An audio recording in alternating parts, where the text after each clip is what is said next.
ये घटना सन 2010 में दिल्ली के शाहदरा मेंटल हॉस्पिटल की है। इस हॉस्पिटल का नया नाम एहबास, यानी इसका पूरा नाम institute of human behaviour and allied science है। मैं दवाओं के लिए इस हॉस्पिटल के काउंटर नंबर 2 पर लाइन में खड़ा था। लगभग 20 वर्ष की नई शादीशुदा लड़की 3 नंबर काउंटर के लाइन में खड़े लोगों के पैरों को छूते हुए आ रही थी। मैं ये देखकर परेशान था कि इतनी सुशील नवविवाहिता, सभ्य तरीके से लाल साड़ी पहने आखिर सबके पैर क्यों छू रही है। मैं सोचने लगा, लगता है इसकी मानसिक स्थिति ठीक नहीं है, इसलिए इसे मेंटल हॉस्पिटल लाया गया है। नवविवाहिता की स्थिति देखकर मुझसे रहा नहीं गया। मैंने जोर से पूछा, इस महिला पेशेंट के साथ कौन है? 3 नंबर काउंटर के लाइन में खड़े एक व्यक्ति ने आवाज लगाया, पेशेंट मेरे साथ है। मैं उस आदमी के साथ खड़े एक व्यक्ति से कहा, कृपया इनके नंबर का ध्यान रखना। इनके पेशेंट की मानसिक स्थिति ज्यादा खराब है, इन्हें मदद की जरूरत है। वह व्यक्ति मान गया। फिर उस व्यक्ति से मैंने कहा, आप पेशेंट को लेकर ओपीडी हॉल में कुछ समय बैठ जाए या इमरजेंसी में भर्ती कराएं। थोड़ी देर के बाद यहाँ आइए, तब तक आपका नंबर आ जाएगा। फिर रजिस्ट्रेशन करा लीजिएगा। मेरी बात मानकर वह पेशेंट को साथ में चलने के लिए कहा।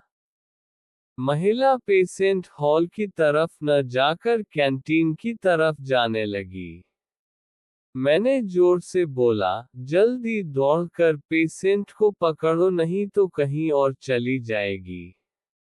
वह व्यक्ति तेजी से उस महिला को पकड़ने के लिए कैंटीन की तरफ चला गया। मैं लाइन में खड़े होकर अपने नंबर का इंतजार करने लगा। इस सुशील नवविवाहिता का चेहरा मेरे आंखों के सामने बार बार आ रहा था। आखिर इस शादीशुदा लड़की के साथ ऐसा क्या हुआ, जिसके कारण इसकी मानसिक संतुलन बिगड़ गया?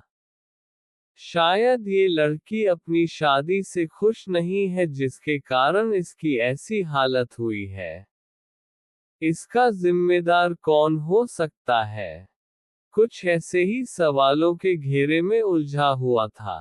तब तक काउंटर पर मेरा भी नंबर आ गया। मैं रजिस्ट्रेशन कराने के बाद डॉक्टरों के रूम के बाहर ओपीडी हॉल में जाकर एक कुर्सी पर बैठ गया। इस हॉल के 3 तरफ डॉक्टरों के लिए लगभग 7 या 8 रूम बने थे, जिसमें कई प्रकार के मानसिक रोगों के डॉक्टर बैठे थे।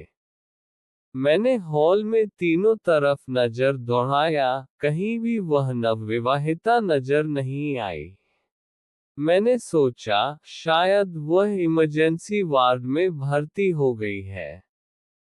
कुछ ही देर बाद मैंने देखा कि जिस कुर्सी वाली लाइन में मैं बैठा था उसी लाइन के प्रत्येक व्यक्ति के पैर छूती हुई वह नवविवाहिता मेरी तरफ आ रही है। मैंने मन ही मन कहा कि इससे जरूर बात करूंगा। जैसे ही उस नवविवाहिता ने मेरा पैर छुआ, मैंने पूछा, बेटा आपको क्या हुआ है? उसने एक क्षण रुककर, दर्द भरी नजरों से मेरी तरफ देखा और वैसे ही पैर छूती हुई डॉक्टर के रूम की तरफ आगे बढ़ना जारी रखा। मैं उसके दर्द भरी आंखें देखकर परेशान हो गया। मेरे बेटा कहने या मेरे सवाल तीखे स्वर में नहीं थे, इसके कारण वह प्रभावित हुई।